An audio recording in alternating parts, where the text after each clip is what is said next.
All right, so we're back with Sammy. This is part 3 of the Negalev family history.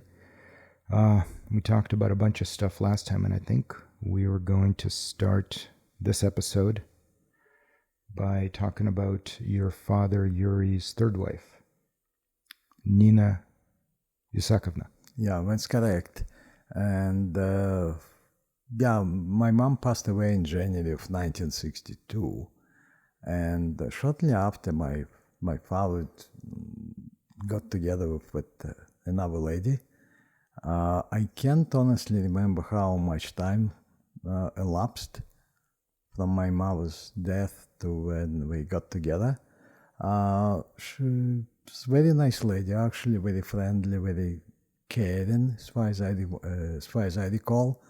Her name was Nina Isakovna. I don't know how did we met or when did we met, but we got together shortly after my mom passage, which is actually rubbed me wrong way, because at 15 years old, your romantic ideas in your hand kind of make you to believe that, made me to believe anyway, that certain amount of time should be passed before my father started looking at his life, how he's gonna carry on, to find a new family, to find a new partner. And as a matter of fact, it lasted for a few months with me. I was very apprehensive toward Nina Isakovna. In spite of all her good qualities, there was something stuck in my head that it was too soon. But thinking back now, I don't think it was. But I'm a little bit older now, as you know, and you see things differently now.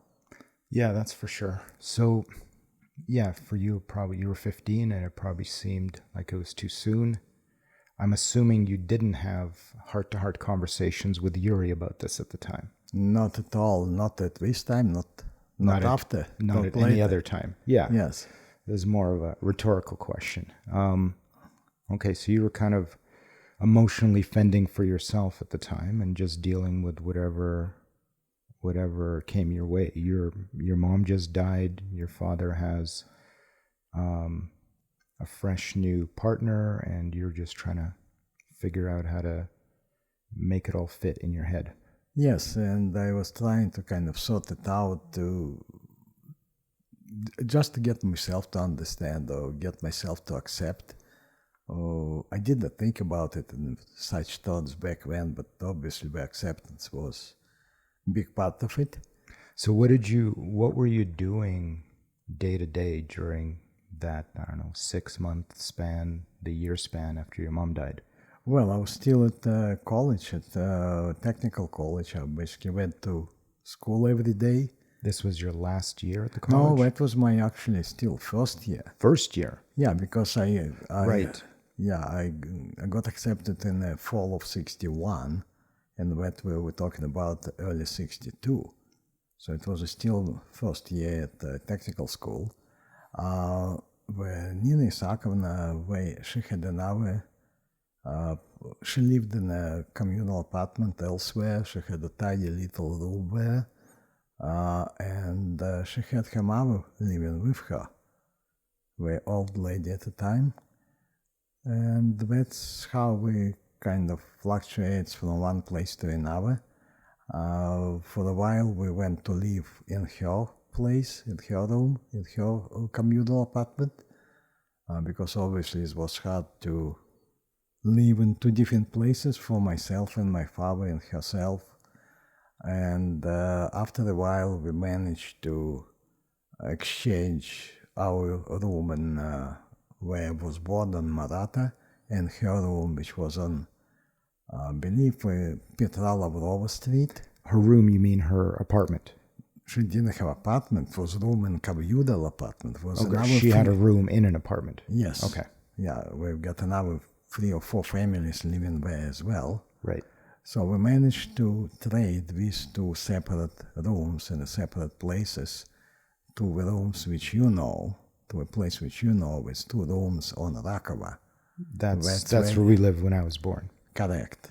That's where we actually ended up way before my army. So it was my first year at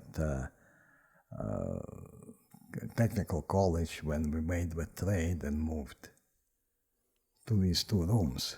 So do you remember if you had close friends at the technical college? Did you meet some friends that you can actually talk about life with, or is that not something you talked about with friends? I don't think we talk about life all that much. I did make some friends. Actually, one very good friend who I spent a lot of time with later.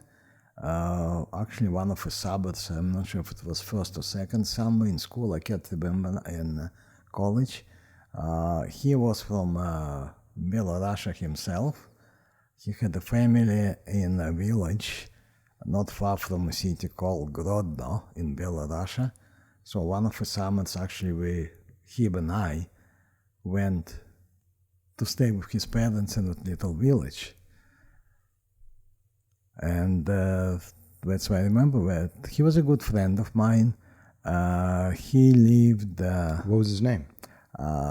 Grisha. Greg. Greg in English, Grigory in Russian, but with a clear Belarusian last name. Last name was Barzdukho. Doesn't mean anything, but didn't sound totally Belarusian. Sure. He lived in another place, not far from where we lived, also in communal apartment. He lived with his grandfather and his older brother in one little room again, and I came to visit them quite often. We hang out together quite often. So what would you guys do when you were hanging out?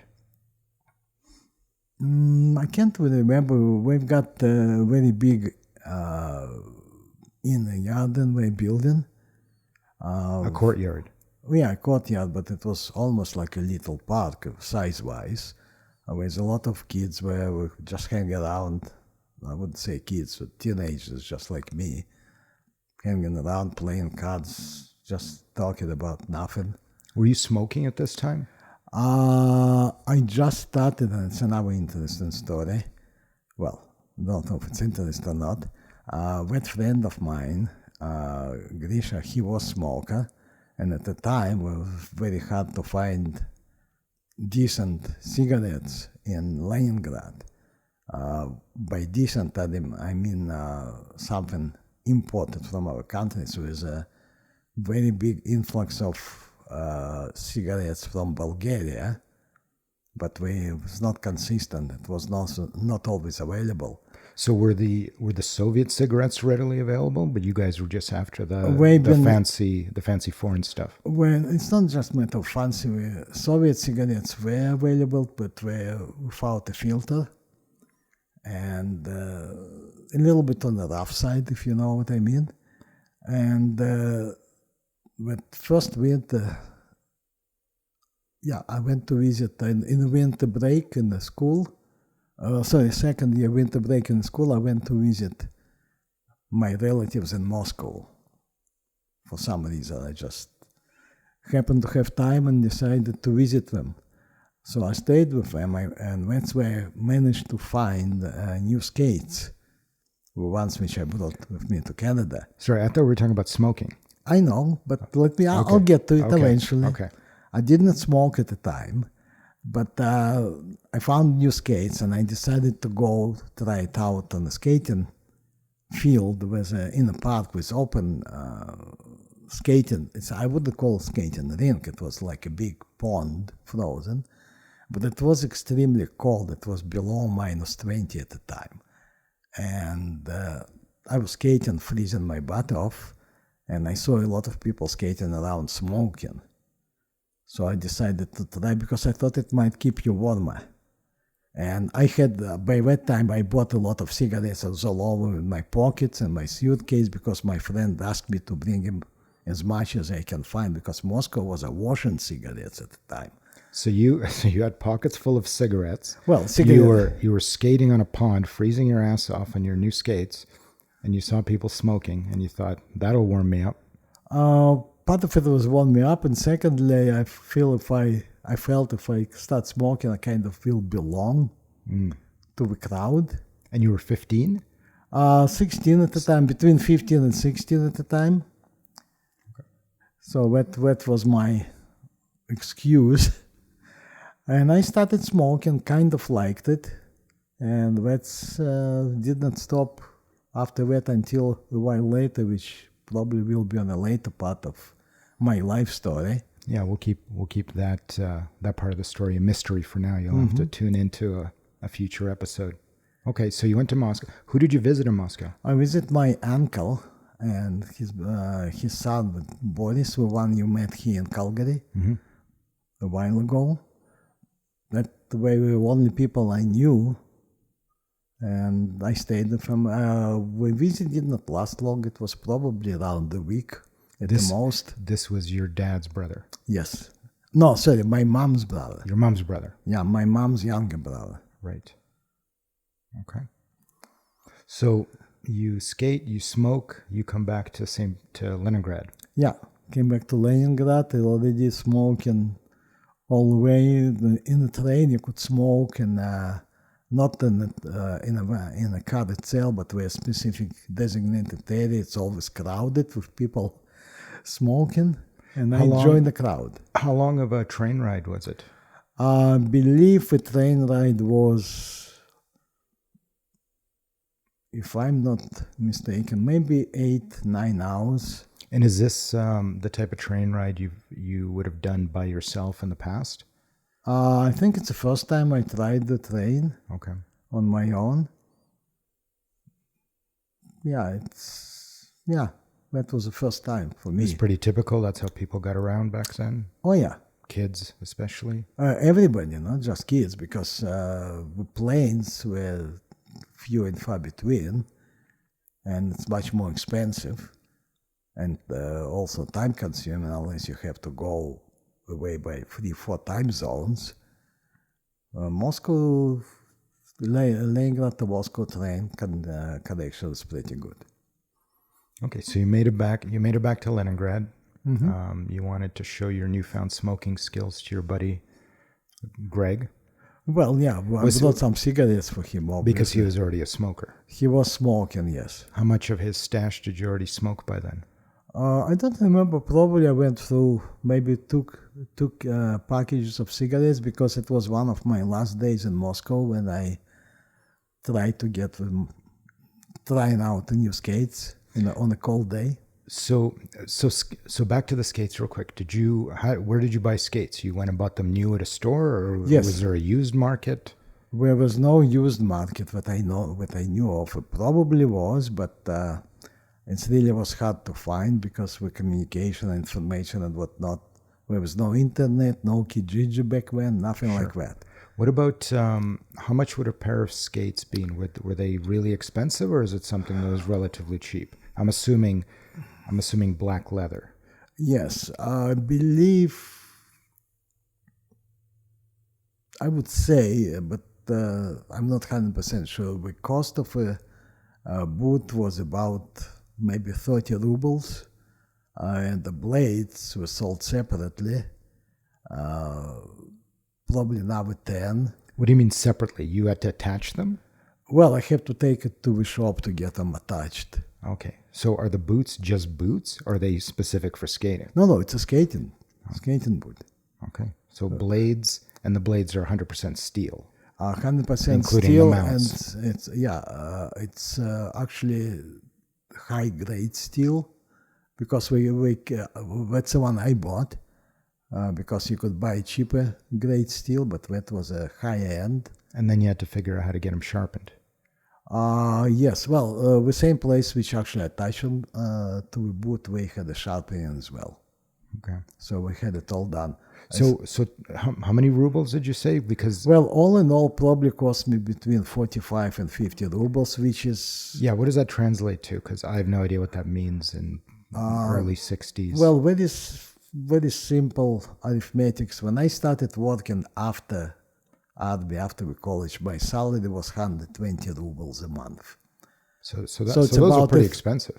Yeah, so it's about 1/3 of my monthly salary later. Wow. So that's really, you really wanted some skates. I did, because we used to skate quite a bit on the old skates. With your friends? Yeah. That was a social activity? Yeah, it was. My father put me on skates probably about the same age as I did put you on skates. What are we talking? 3, 4, 5, maybe 5. I put you on skates when you were 3. Yeah, there's some pictures of that. Yes. So, for reference, do you have any idea how much a loaf of bread would have been back then? Our loaf of bread was probably 10 kopecks, which is 10 cents. It's 1/10 of a ruble. Sure. Yeah, the food was relatively affordable. Okay, and what about cigarettes? How much would the cigarettes have cost? The cigarettes probably cost about 50 cents, 60 cents. I can't remember right now, but something like that. So a pack would have been like 3, 4, 5 loaves of bread. Something like that, yes. Okay. All right. I just wanted some numbers for reference because I really don't have a clue. Okay, so you're back in Leningrad. You have skates. You have cigarettes. Yeah. And did your buddy Grigory also skate? No, he did not. But we spent time together doing some other teenage stuff. I can't really recall exactly, but we did have some good times. Speaking of which, talk to me about girls. At that time, didn't have any girlfriends because it was not customary. It was not something which was treated as it's treated here in Canada. Did you have friends who were girls? Yes. Okay, so you guys hung out with girls. You just didn't have girlfriends. Majority of my buddies were boys. Okay. Majority of people we hung out with were boys. Very seldom girls got into the same group. Sure. So what would you guys talk about when you guys hung out? I don't even remember now.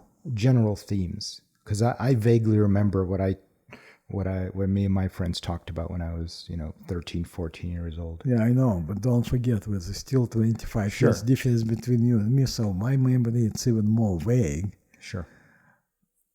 Honestly, I can't recall. About new movies which come out, about stuff which was happening around from what we knew, because obviously information was somewhat... So the answer is you talked about whatever the government wanted you to talk about. No, whatever we've heard. I know. What about, was politics on your radar, or was that not really... No, it was not really no, not at all. Not at all. Did you talk about the future? Did you talk about things happening in the world? If you knew of anything, like was there any information coming in that... I guess you probably wouldn't know if it was nonsense or not, but was there news of the world that would circulate? Well, certain news of the world definitely circulated, but the news of the world which we've been fed was selected. But did you know that at the time? Or did you take everything at face value? Well, being 15, 16 years old, we took a lot of stuff at the face value, obviously. Certain things which were happening in the West, of course, we knew, like Kennedy assassination. It was broadcasted day in and day out, forever and ever. Like a Cuban Missile Crisis, we knew, but we knew it from a Soviet perspective, obviously. Right, that was what, 62, 63? I believe so. And Kennedy was 64? No, I think Kennedy 63? Was earlier. Kennedy assassination. I think early 60s. Yeah, it is early 60s. I don't remember the date exactly. That's interesting, yeah. It would have been interesting to see the Soviet perspective on those things. What about music? The music at that time, I was not all that much into music because, first of all, the Western music was very hard to come by. It was never, very seldom translated on the radio. Music stores mostly carried albums of Soviet-produced music with some very good singers, with some pop singers as well, if you could call it that. But most of them were also Soviet origin. Vysotsky was around at the time, was he Vysotsky was around at the time, but his music was kind of coming down on the black market. It kind of, I never seen any albums of his. What I heard later in life, it's something which was taped and retaped. What was the media? What kind of tapes did you guys have? Was it the same kind of tapes we had here in the early '80s, or totally different that format? Came way before, way after, because when I was in technical school, something like tape recorders was basically unheard of. So what was the black market? What was the medium for the musical black market, if not tapes? No, but I'm talking about much later. No. So in the early 60s, when you were 15, 16, what was the black market medium? Okay. Medium black market was actually old X-ray, believe it or not, films, which somebody could record on. And I had one friend in school, it was even before technical college, who actually got a hold of one of his things. He could play it on the, like playing album. Sorry, it's what does it look like? Is it taped to? Is it reel to reel tape? Is it like a flat? It was no tape play. It was like record player. So it was a circle? Yes, it was a circle, but it wasn't made out of plastic like most albums are. It was made out of used X-ray film. So thin film. Thin film, but apparently someone figured out how to transfer the analog music. Apparently, it was possible. It has competitive properties to plastic albums.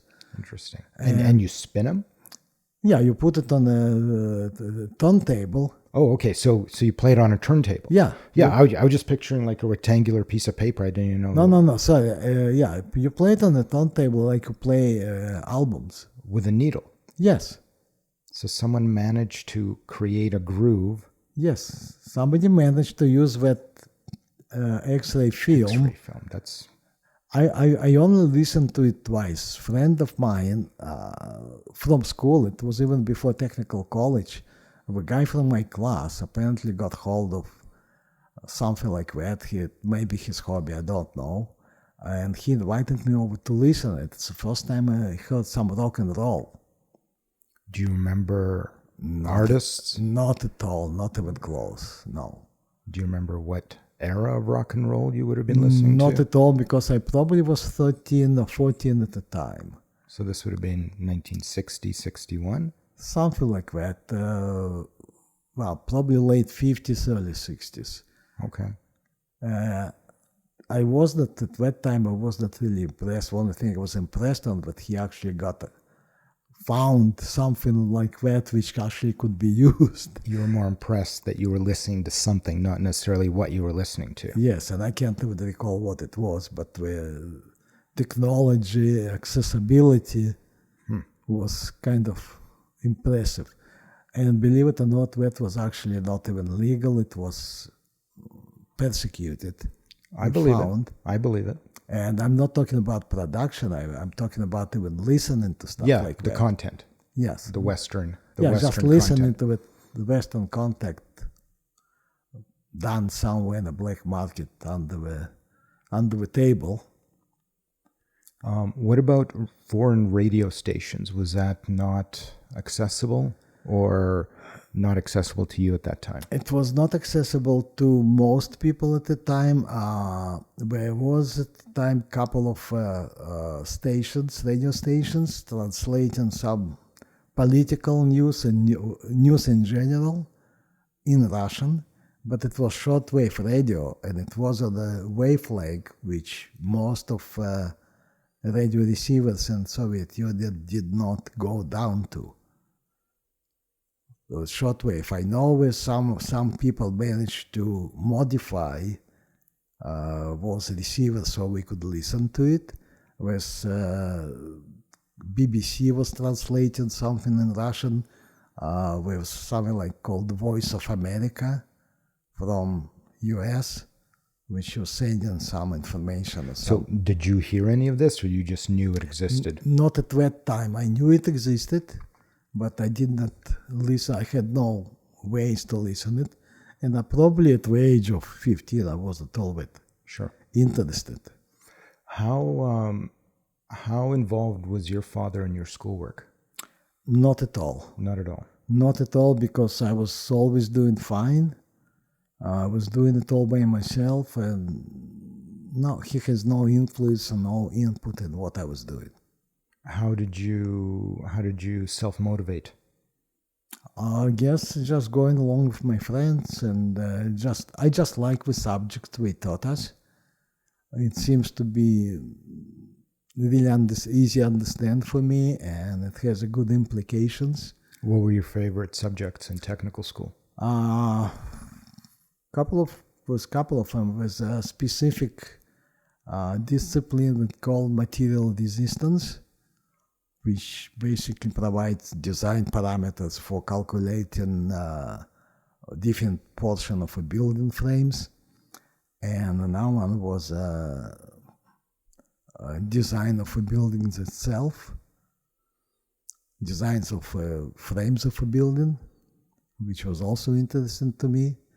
And other than that, specific stuff which was really related to what I was studying outside of a school. So did you have options that weren't related to the engineering stuff? Completely unrelated subjects? No, the course I selected, or faculty I selected at that school, in technical school, which actually also faculty divided just like university. One I selected, that was it. It was basically predetermined for 4.5 years or 5 years. Okay, so not a lot of subjects unrelated to the technical stuff. Well, formally in the classes. Well, the first 3 years were, because the first 3 years was basically high school program from between grade 7 and 11, or grade 8, 9, 10, and 11. It was a little bit more compressed because I managed to put it in 3 years. And in the same 3 years, we started doing some technical disciplines as well, and related to the chosen faculty. Okay. So as you were finishing up, or maybe even as you were starting the technical college, I'm assuming you knew you were going to the Army after. Yes, I did. But so is that something that you thought about a lot, or you kind of forgot about it and didn't really worry because everyone else was gonna, like, you weren't, oh my God, I got 2 years till the Army, I got 1 year till the Army? No, it was never crossed my mind because it was a given. Okay. So I wasn't worried about it all that much. We got a lot of other stuff to do. I was quite busy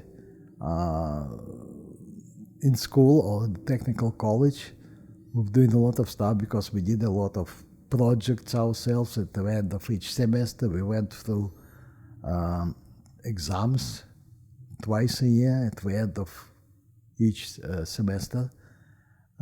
It was quite time-consuming. It was busy time. But I still managed to hang out with friends. I managed to do that as well. Were you thinking about life after the Army, or that also didn't cross your mind? It did not cross my mind at all at the time because, you see, in Soviet Union, a lot of things were predetermined. You knew that after the graduation, you either get with direction or choice of where you want to work, or you go to the Army. When you come back from the Army, again, you'll have a choice, or almost a guarantee that you're going to be working in your industry somewhere, somehow. So it was not really something a lot of people worried about. Okay. Because it was predetermined, mostly. Okay. I think we covered a lot of the technical college stuff. I was just a couple of things, just to compare it with experience. Because on the first year of technical college, again, it was new kind of experimental program. We sent us to work on site. And we started in the evening. That went for a whole year or 9 months. Which year was that? That was the fourth year. Last year? No, second last. We got for 4.5 years doing that. So, I mean, the course itself lasted 4.5 years. So, am I right? Yes. So, before fourth year, we ended up working on site as iron workers in different construction companies, obviously. Not all of us went in the same spot. The best I ended up with just were two from my group and working for one company. So describe iron worker. Iron worker, people who erect with steel frames for the buildings. So actually building structures. Yes. Most of the time, because I was at the low end of qualification, obviously, I was ended up in a team which was installing window frames in the buildings like supermarkets and shops and whatnot. But we still have some experience of repairing or redoing some more difficult, more distant, more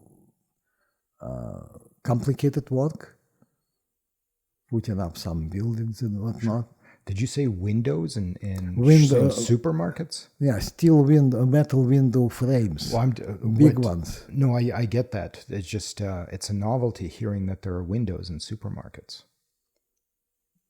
Well, it was a freestanding buildings at the time. I'm assuming these weren't big box in the middle of nowhere type of places. They were inner city, or were they in the middle of nowhere? Some of them actually were built around the city in empty places. A couple of them were built actually somewhere in the boonies. But they still had windows to the outside world. Oh, yeah. Magical. When's the last time you were in a big supermarket here that actually had windows to the outside world? No. Yeah, they don't do that. No, not here. No one needs to have windows. Welding, is that where you learned how to weld? Was that technical college or was that? Yes, it was technical college, and actually it happened before the fourth year. It was, I believe it was the third year.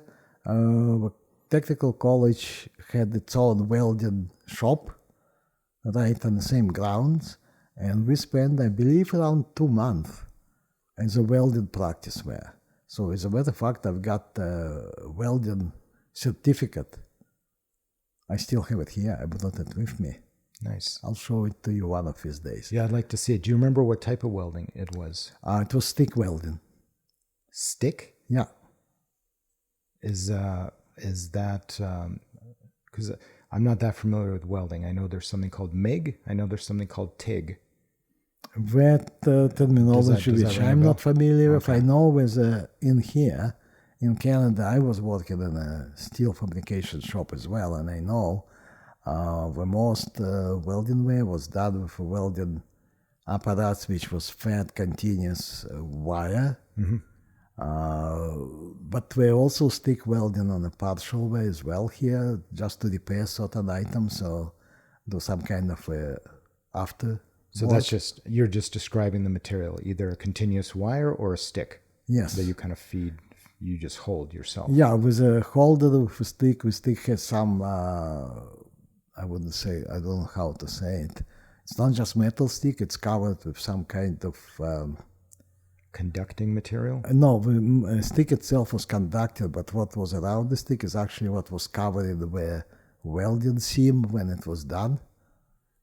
Yeah, I definitely don't have the welding know-how. Maybe I'd like to actually, that's on my to-do list of things to learn. We'll get back to that at some point. Yeah, okay. we could Google it and I might show you what I'm talking about. That sounds great.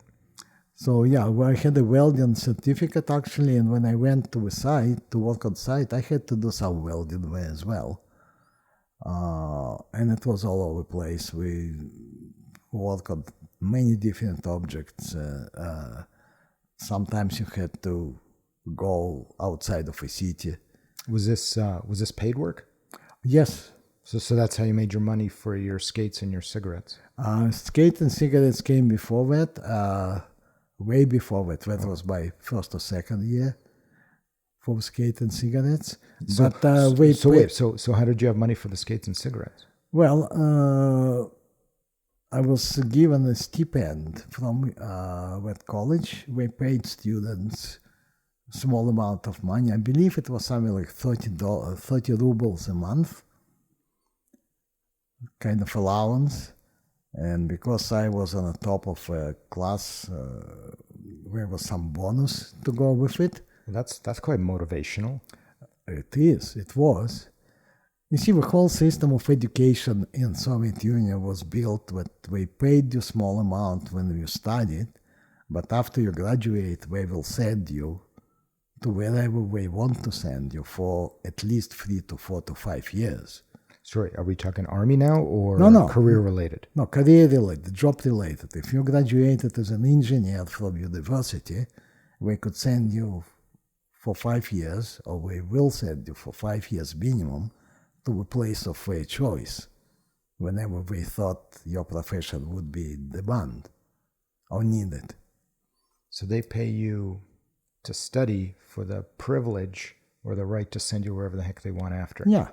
So it kind of limits, you don't get a lot of choice. Well, I think we've given you 2 or 3 potential places you could go to, but you couldn't say, no, I want to choose something else. But these aren't exactly places that would be in high demand if you had a free choice of where you wanted to go. No, because usually we send you quite far away to the places which need new development or that people did not want to go to voluntarily. I get it. Not really. Okay. All right. Yeah, but because for me I happened to be drafted to army after that, that's kind of negated that requirement. So do we, speaking of the army, do we want to get back to the army stories?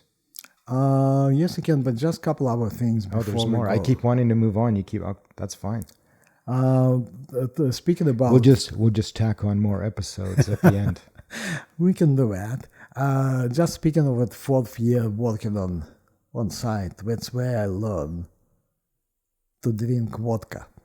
Oh, okay. Because most of the guys... No, this is important. I thought it might be. Yes. That was 1964, I believe. So I would have been... No, it was before that. So I would have been 16, 17 at the time. And I did not do it by myself. Obviously, the whole team I was part of, or workers I was part of, we did it on a regular basis. While working? Yes, while working. Sometimes we used to drink. Sometimes, we couldn't do it every day. We didn't have enough money. But on a paid day, it was definitely a goal. And the paid days happened twice a month. So you were smoking, drinking, 16-year-old welder. Iron worker, yes. Iron worker. Yes. That skated on occasion. Yes. But when I skated, I was not drinking, I was smoking. Right, to keep warm. So tell me more about the vodka. Was it, yeah, there's not a lot of things that sound more Russian than that. Smoking, drinking, and iron working. So was vodka, I'm assuming, not hard to come by? Oh, yes. Vodka was basically, there was a lot of liquor stores around, and vodka was not... It's one of the products which was never in deficit. What else would be available at liquor stores? Well, some wines from Georgia, some cognacs from Georgia again, or Armenia. Sometimes we're getting some wines from Soviet satellite republic, like Hungarian, Bulgarian wines. At the time, there was a lot of domestic wines too. So the Caucasus and some of the satellite republics were the main suppliers? For wine and for the anything, cognac, yes. For vodka, it was made everywhere. What about Western products? Very seldom. Every once in a while, we got some rum in the store. I remember that. We were some port from Portugal every once in a while. I think it all depended on what were trade deals between Soviet Union and specific. Was there beer? Was that a thing? The beer was mostly, if not all of it, domestic production. Okay. But you were a vodka man. It's not that I was a vodka man, I was just followed the crowd. I didn't have much to say because what we usually did with everybody threw a ruble in, 3 rubles buy you a bottle of vodka. That sounds like a heck of a night. It was a night, it was done at lunchtime usually. Okay. And we kept vodka. Obviously I wasn't the biggest drinker in the group. But that's how I learned another skill. Valuable skill. It actually was because vodka was always present in all the social occasions. Without it, it was really not a social occasion anymore. And that went for pretty much anything, it sounds like. Oh, yes.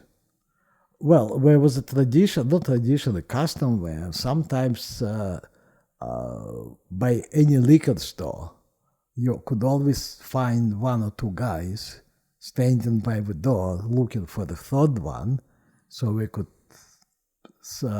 throw rubles in each, buy a bottle of vodka, split it 3 ways, right there, and just go on way many ways. People who knew nothing about each other just met. So they just needed, because it was too expensive to split between 2? It's not too expensive. I believe between 2, it was a little bit too much. Yeah, okay. It was of the vodka. Amount. Okay. And the bottle of vodka where was not like it is 0.75, it was 0.5. So you basically get something like 170 grams of vodka per... Sorry, 0.5, you're talking liters? Yeah, 0.5 liters. Okay. Here it's 0.75. So basically, I'm not sure where the tradition started, but I know it existed for a long time. So the right amount of vodka for a person is roughly 1/3 of a half a liter? Something like that. Okay. For one day? Yeah. Okay. For getting together with strangers. Okay. Interesting. For about 15 minutes or however long it took to drink. Okay. One bottle.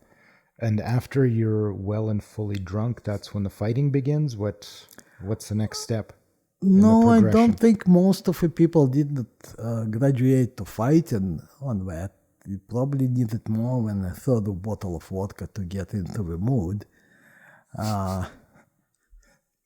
I personally never participated in drunken fights, but I know a lot of stories which ended up like that. You like to fight sober?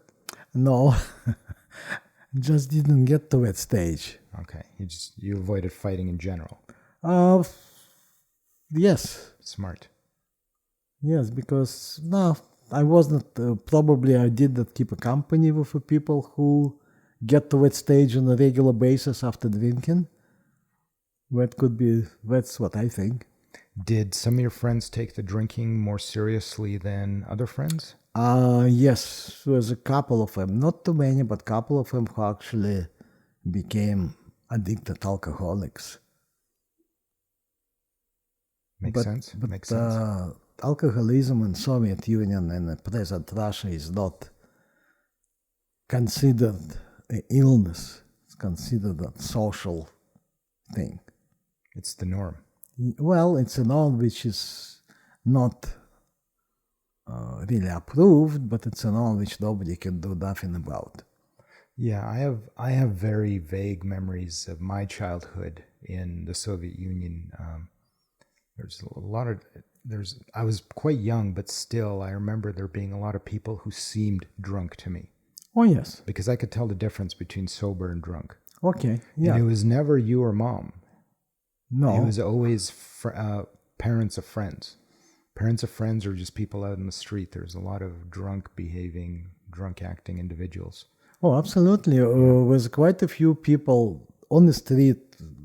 I mean, everybody was walking back when, probably still do now. Public transportation and walking was a mode of moving around. And I know there's always been quite a few drunk people on the street. You could see them. You could tell them, but that's probably the same people who split bottle of vodka 3 ways and went on their merry way. And when it hit them on the way home. Was there a term for that? Like people hung out at liquor stores wanting to split a bottle 3 ways? Yes. What was it called? It's called nataraich. Okay. Makes sense. I've never heard that phrase before. Well, nataraich, it was very popular social entertainment thing. So nataraich, does that mean, is that the process or the person would be called that? No, at the process itself. And the two people standing by the store looking for one deal were looking for number 3. Right. That's funny. All right. So are we ready to move on to the army, or we got more stuff for your technical college / high school? No, we could move to army. Okay. So we covered quite a bit of the army. Well, we covered the beginning part of the army. That's correct. So we covered the first few months where you kind of went on a wild goose chase sort of trip, plane ride north, then train back south to some undisclosed location.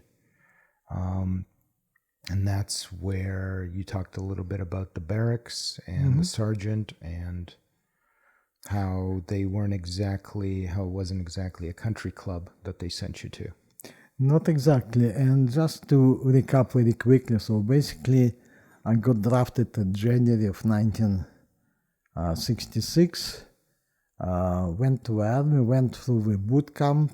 You were 17? No, I was 19. 19. Yeah. In 1966, I was 19 because I was turned 19 in November of 1965. Right. So I was still 19, and that was subscription age, whatever you call it.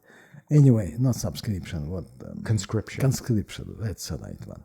Anyway, so I went through boot camp, and after spending a few weeks there, we sent me to that place I told you about, anti-aircraft rocket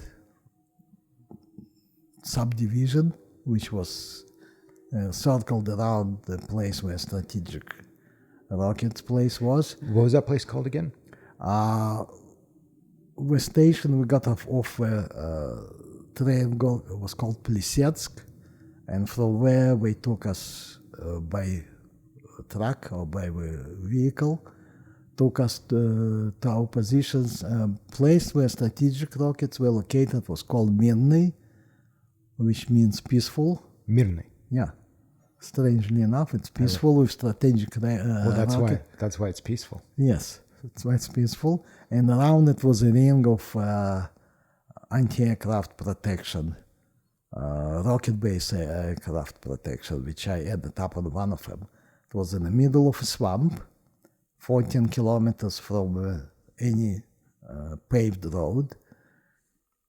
And I got lucky in the sense that I started doing some weightlifting, Olympic weightlifting training for the last 2 years before the army. So wait, how did you? This was a technical college. Yes. So so let's go back to that. How did you? Okay. Yeah. How did you even find out that that's what you wanted to try? How did you get introduced to it? Okay, I guess Was it one drunken night? No, it was not. But we can get out of my technical college let's story. go back to the technical college. Okay, one of the guys in my group in my class in technical college in the first year was in the wrestling training, and he convinced me to go to try it out with him. So I went, I signed up for that club. And this was a school wrestling club? Or no, was not it a school, outside of school? It was outside of school. Outside of the school, just the wrestling club, which provides some training actually. So I spent about a year there, give or take. Wait a sec. So freestyle, Greco-Roman, both? Freestyle wrestling. Freestyle. There was no Greco-Roman at No that club, or Greco-Roman, none in general? Not in, it probably had some different wrestling trainings for different type of wrestling. I signed up for the free wrestling, Freestyle. freestyle wrestling, as my buddy was in. I just followed him really. So I spent almost a year in that training, which was actually quite taxing, but it gave me some insights of what these things. I participated in a couple of competitions, and beginners competitions, obviously. And at the end of the first year, my coach actually suggested that my body build and my main strength was more suitable for weightlifting.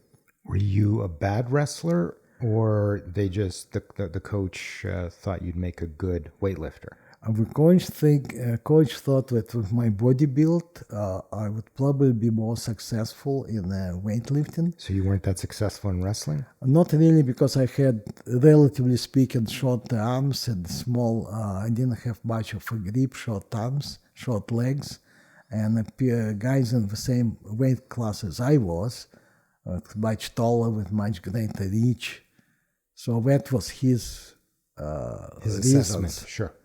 Was his assessment. Did you compete in wrestling? Yes, I went through a couple of competitions. I think I won maybe 1 or 2 fights and maybe lost just as many, maybe more.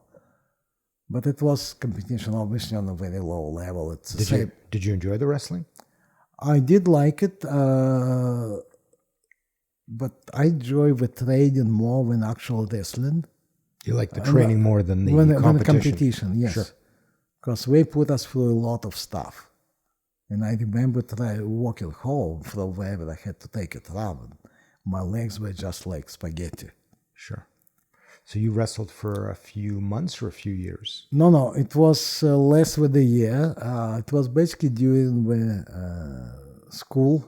So it probably was about 8 months, give or take. And when after the coach suggested I'm going to be better off trying to weightlifting, I signed up for another club I found myself, which actually was pretty good.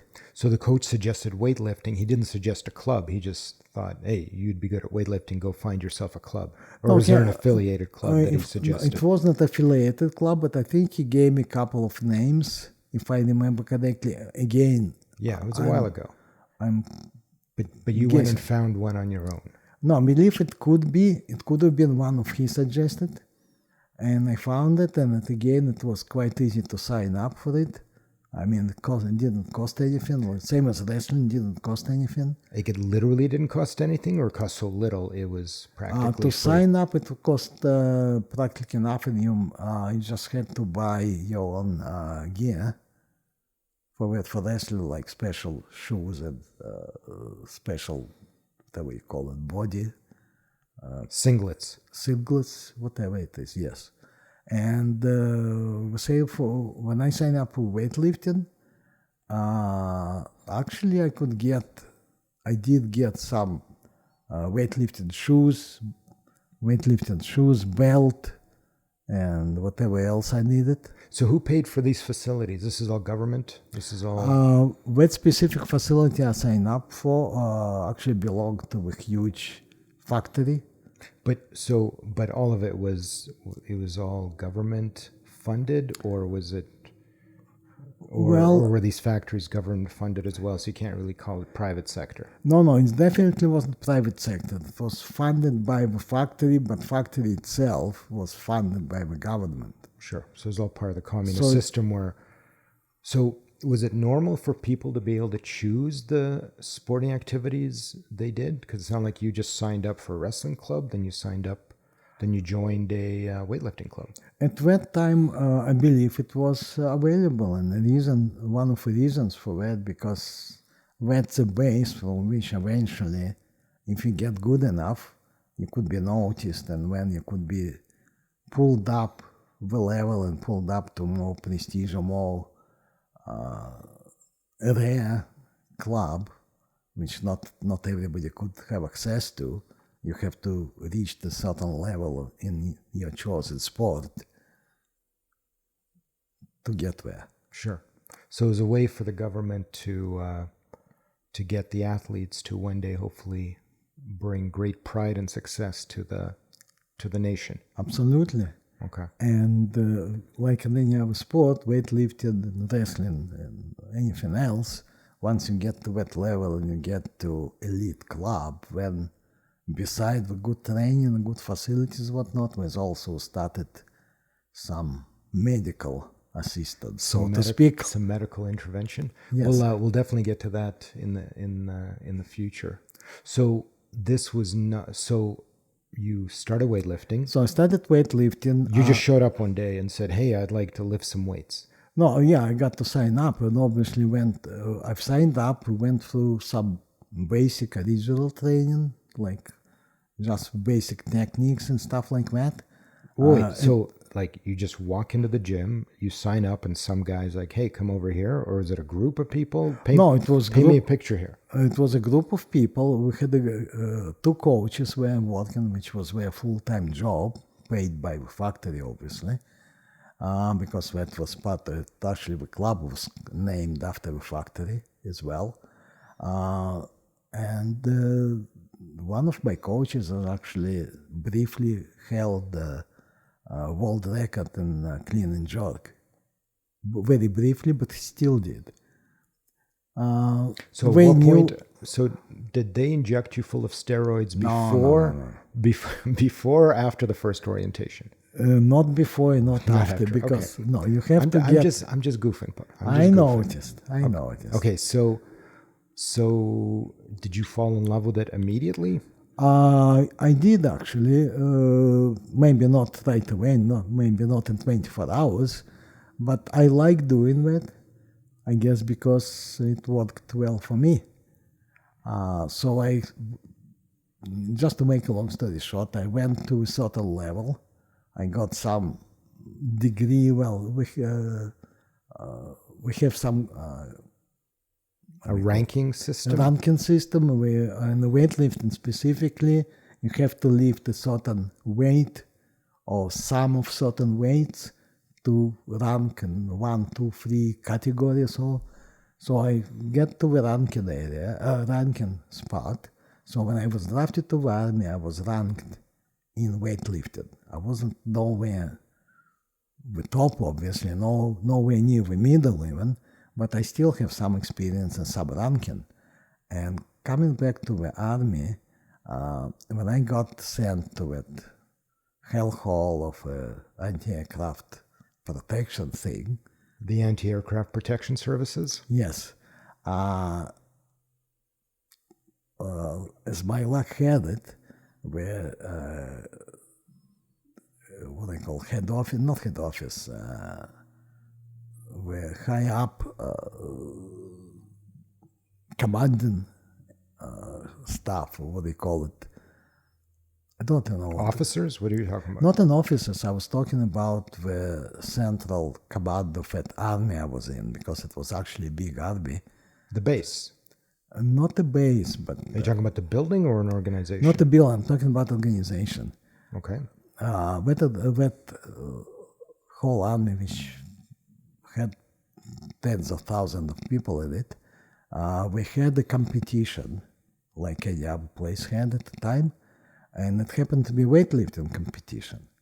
And because I was known to my officers as a guy with weightlifting experience, at least. Wait, how did they know you had weightlifting experience? Oh, because we talk about it, and when you fill out your, we've been asking you stuff. The intake, the army intake form? Yes. Okay. Yes, your sport interest and stuff like that. Okay. So they knew my history in that.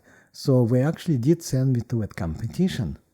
And that was 2 months after I was drafted. So it happened to be end of February or beginning of March. So is that particular base? Yeah, I went to Arkhangelsk, which was where we what do you call it? Top command and all the top command of that army was, where all the things was happening. I don't know how to say it in English, what it's called in English. You could say it in Russian. It was a stab of that army. Okay. I know it doesn't mean anything to you. I might look for translation one time. Anyways, I went to that competition, I did reasonably well. So I got obviously that's why, well, after I spent a couple of months at that hellhole of I wanted to get out because I knew, and from what the guys who's been there for more than a year told me So you were supposed to be there for 3 years? Yes. Okay. With basically no way out.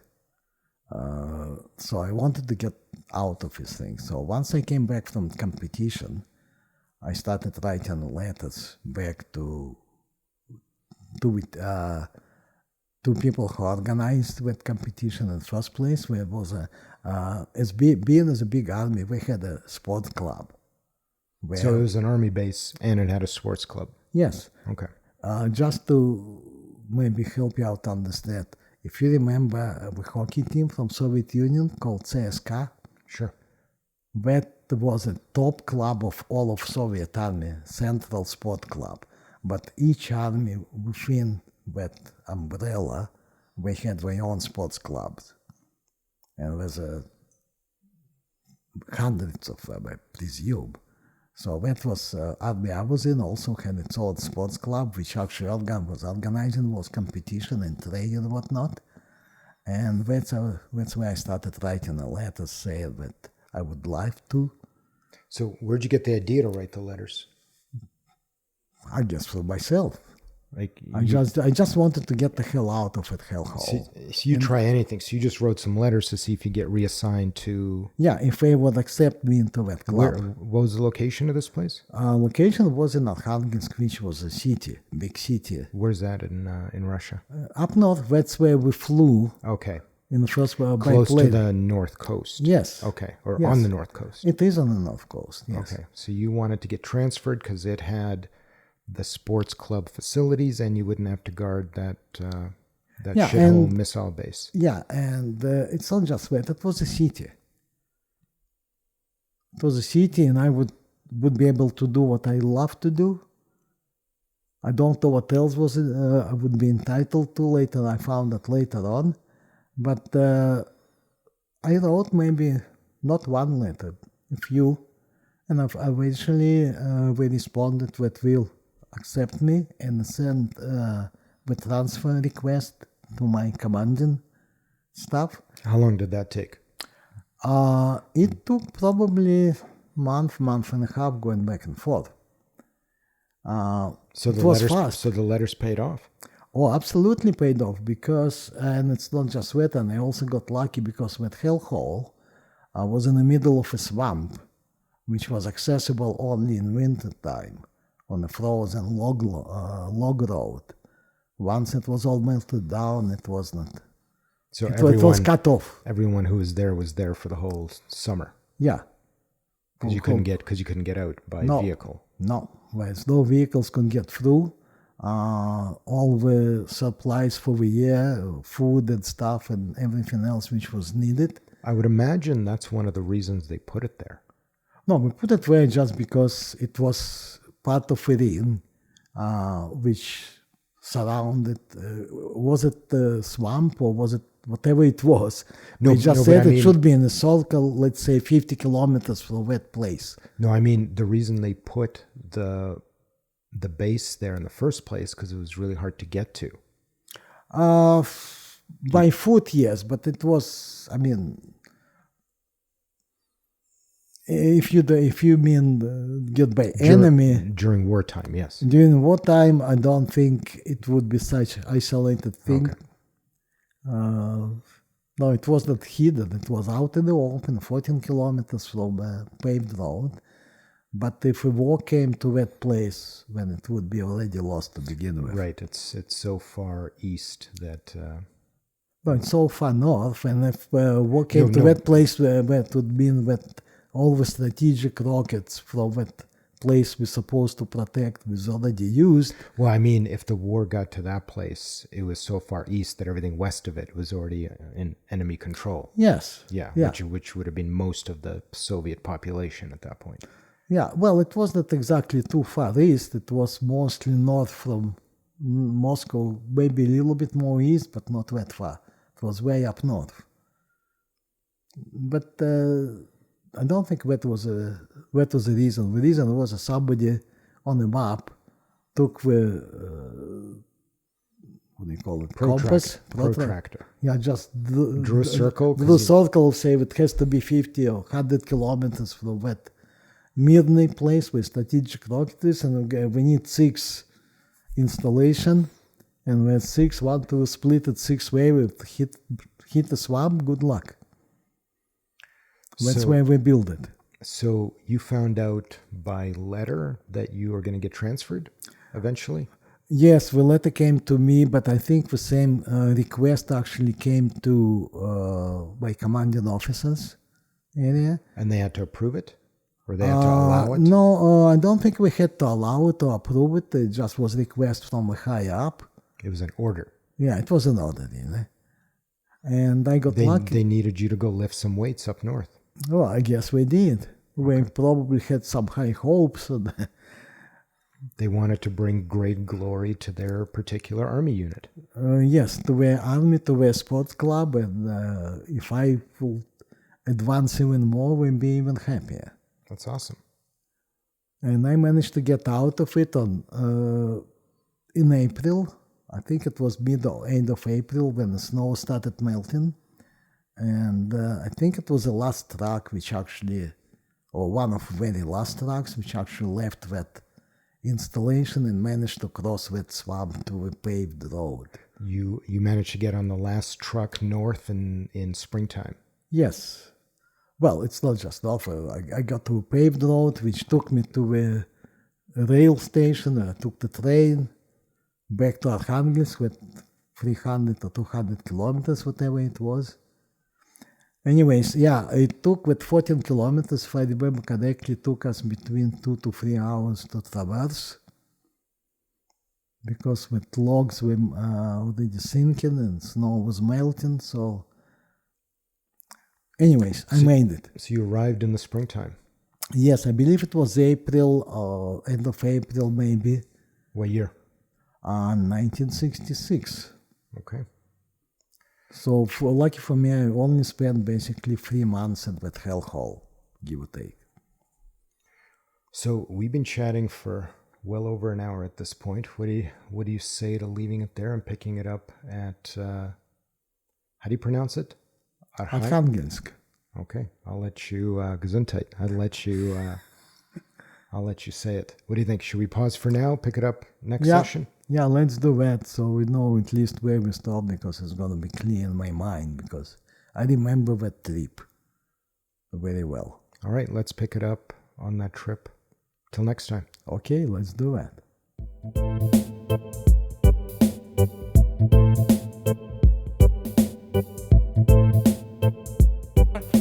Shri Singa, Janri Singa, Jaya Janri Singa, Prahladesha Jaya Padma Mukta Padma Bringam, Shri Singa, Janri Singa, Jaya Janri Singa, Prahladesha Jaya Padma Mukta Padma Bringam.